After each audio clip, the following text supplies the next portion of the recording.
জীবনের বেঁচে থাকার জন্য সেকেন্ড যে জিনিসটা সবথেকে বেশি প্রয়োজন সেটা হলো কারো কাছে প্রায়োরিটি পাওয়া।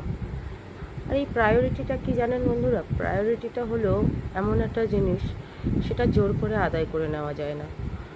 যেমন ধরুন হোয়াটসঅ্যাপে মেসেজ এলো, কেউ কেউ আছে যে মেসেজটা ওপর থেকে দেখে নেয়, ব্যাস হয়ে যায়। কেউ কেউ আছে মেসেজটার সঙ্গে সঙ্গে গিয়ে রিপ্লাই করে এবং কনভারসেশনটা অনেকটা লং করে। এটাই হলো প্রায়োরিটি।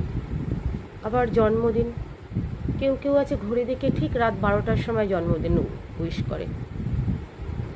আর কেউ কেউ আছে দিনটা ভুলেই যায়। আর যারা ভুলে যায় তাদের মধ্যে ব্লাড রিলেশনেরও থাকে, দূরের লোকও থাকে, বন্ধুবান্ধবও থাকে। আর যারা মনে রাখে তাদের মধ্যে বন্ধুবান্ধব থাকে, দূরের মানুষ থাকে, কাছের মানুষ থাকে। এটাও হলো প্রায়োরিটি। আরও বিভিন্ন রকমভাবে প্রায়োরিটি প্রকাশ করা যায় বন্ধুরা, যেটা আমরা যদি চাই তাহলে সামনের ব্যক্তিকে অনায়াসে বুঝিয়ে দিতে পারি যে তুমি আমার কাছে কতটা মূল্যবান। আর যদি মনে করি যে সে আমার কাছে মূল্যহীন, তাহলে সেটা বোঝাতেও আমাদের সময় লাগবে না। তবু ঈশ্বরের কাছে প্রার্থনা করব, যারা আমাদের প্রায়োরিটি দেয় এবং যারা দেয় না, সকল বন্ধুরা, আত্মীয় স্বজনরা, ভাই বোনেরা সবাই খুব ভালো থাকুক। সকলের দিন, রাত, জীবন সুখ ও স্বাচ্ছন্দ্যে